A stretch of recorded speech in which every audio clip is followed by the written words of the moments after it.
My name is Patrick Heist, and we are at Ferm Solutions and Wilderness Trail Distillery here in Danville, Kentucky.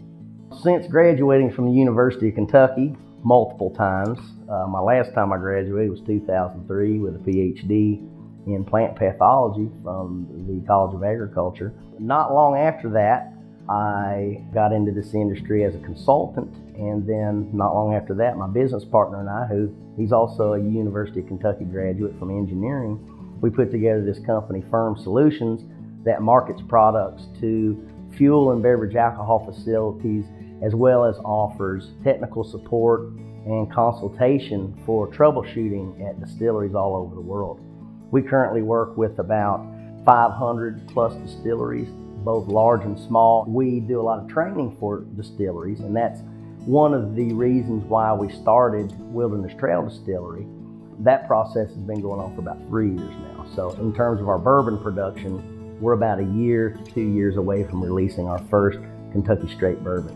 Bourbon stillage is a byproduct from the bourbon production process.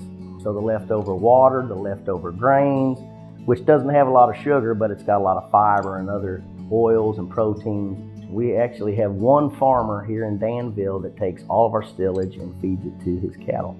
Most farmers and other people that are interested in the nutritional qualities of that stillage are interested in the solid portion of it.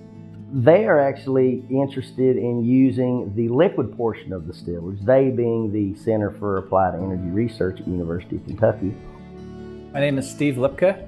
I'm an associate director at the Center for Applied Energy Research at the University of Kentucky. I'm a materials engineer, a material scientist, and I use electrochemistry as a tool to make useful devices. We're always looking for precursor materials that are abundant, sustainable, waste products that can be converted into value-added products that, in our case, can be used to store electrochemical energy. Steve Lipka has been working on bourbon stillage for a year, and not long after he started this research, he partnered with Wilderness Trail Distillery. So how do you take liquid stillage and end up with batteries?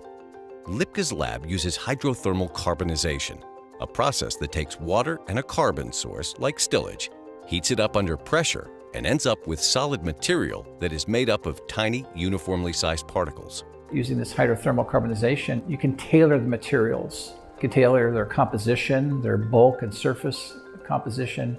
You can tailor their density, their electrical conductivity, and their size. And also, most importantly, their phase purity. Having carbons that have high purity are very, very important in a lot of electrochemical storage applications. We take these materials, which we refer to as green material, and we then do additional post-processing, typically thermal processes, to convert it into useful materials that can be used for batteries. So we've made cathodes or positive electrode materials for primary carbon monofluoride batteries, which are the most energy-dense primary batteries in the world. And they make very, very good materials. Lipka started this work on next-generation lightweight energy-dense power sources with funding from the Office of Naval Research. We've also used these as carbons that can be used in secondary batteries like lithium-ion. The benefits of lithium-ion batteries are that they're very energy-dense systems. Lithium-ion batteries are expensive when compared to other battery systems.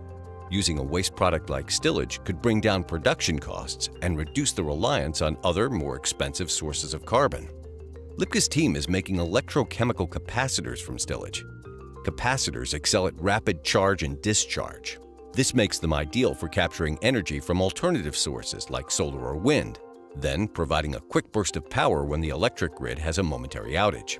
Lipka is also using bourbon stillage to create cheaper activated carbons for water filtration, with funds from General Electric Appliances in Louisville. And when we started working with our project with General Electric, we took first the bourbon stillage and converted that to these carbon-rich materials. We then use a process called activation, exposes the material to a steam environment, and we create high porosity, high surface area materials.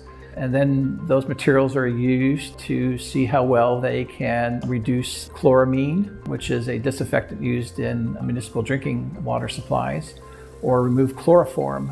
The immediate use is on the consumer end. If you have a refrigerator that has a water supply that makes ice, for example, or dispenses water, there's a activated carbon filter in every one of those refrigerators.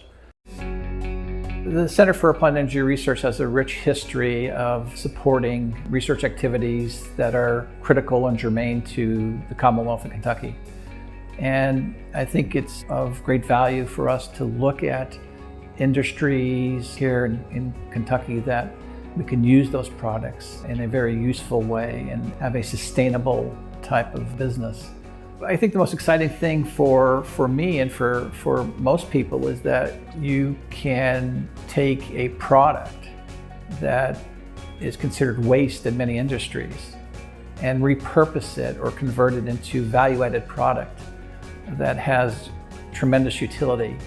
I would like to get some of the distilleries interested in this and see this have some traction at the end of the day and turn it into a business. I think it can be done. And again, it'd be another wonderful Kentucky story.